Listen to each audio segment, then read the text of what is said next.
I'm going to a classical music concert this Sunday, and it has been a long time since I have been to one, which made me think that, okay, I need to talk about this.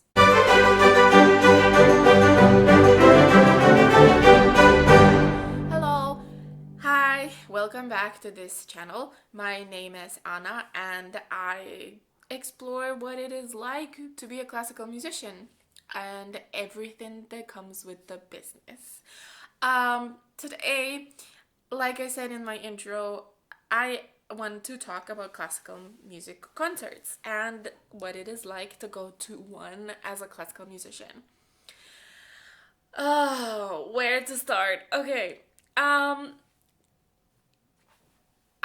used to go to classical concerts way more often when I was not um, a professional. I mean, before I basically started my master's degree, I think I saw a transition of going to less and less music concerts as I progressed through my bachelor's degree, like around my end of third year, beginning of fourth year. And I think there are a couple of reasons for it. Now, one of them is that actually the concert programs have become, in my opinion, very the same. Like there's the pattern of we have a great composer, we have a new music piece, and we have something else that is kind of interesting to people. But I actually have gotten bored out of that, and I don't want to hear the same piece over and over, or at least repeat it almost every year. So you know, that's a big thing for me, the program and the rotation, constant rotation. And you can notice sometimes on the programs when the orchestras put them out in advance that okay, this artist has been here like last year, they have done the same concert, then this artist has been like here 2 years ago and they have done the same kind of type of concert as well. Now that is more true about the pop slash, yeah, I guess pop concerts that are done. Nothing against pop. Like, I actually have been to a lot of pop concerts with the classical symphony. But I just like, okay, how many times can I really go and see the same program? But then another point that I also have about me not going to so many classical music concerts anymore is that actually I always have my critical listening ear on. And yes, it's easy to turn off whatever, and it's not like it's going to ruin my experience completely. But as this career has progressed for me, it is very obvious to me that I am very competitive. And I mean, whatever, some people think that's very wrong. I'm not against learning new things. That's not the thing. Like, I'm curious, I want to learn new things.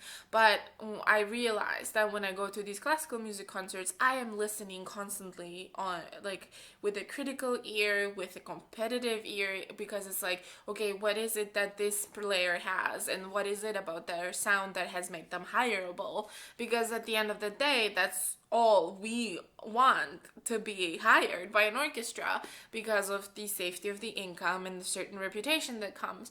So for me, it has just become it's a hassle. Like, it sounds so bad to say, but I don't know. It's if I always listen with that ear of like, really, you got hired? Like, okay, that sounds bitchy, but that's not the point.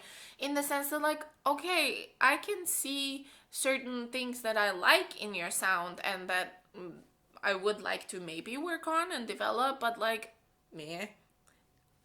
I don't know, not to be so bitchy again, but is it that special?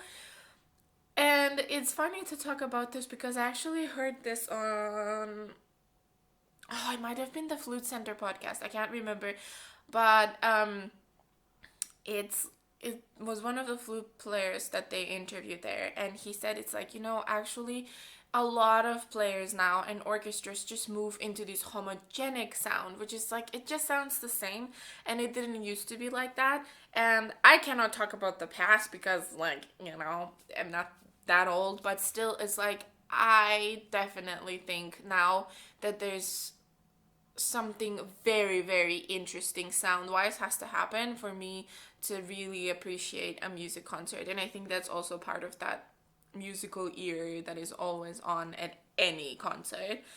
And then, actually, for a last point for today, I wanted to talk about the fact that actually music tickets, concert tickets, are very expensive.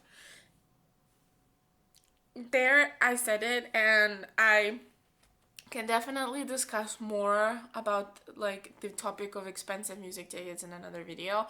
But just to put this out there now, I cannot afford, so to say, to go to concerts every month, in the sense that like tickets are just expensive. I mean, that's also coming from someone that has sort of more of a freelance income, or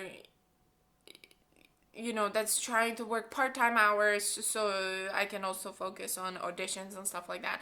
So yeah, that being said, I think I miss the experience, definitely. I do miss going to classical concerts. I just think now a lot of things have to click, so to say. I want to have a good music program. I want to hear something I haven't heard in a long time, or that I cannot get my hands on with all the electronic or online libraries, so to say. And I really want to be wowed. It's definitely like right now for me, concerts count as an experience rather than like, oh yeah, I'm a classical musician, it's part of my career, it's part of my training. I don't know, maybe the charm has been lost a little bit because I do this so often. But at the same time, maybe there is some sort of a truth in the fact that orchestras are getting less and less audiences, and that they have to be so creative and blah blah blah. But I mean, I digress. That's a definitely different topic, and it could be researched and talked about. But any hoops, as my friend says, it's been a pleasure to talk about this topic. And if you would like to see more of this, or if you would like to hear more on music topics, please hit that subscribe button. And yeah, we will definitely see each other soon and talk more about the classical music business. Bye!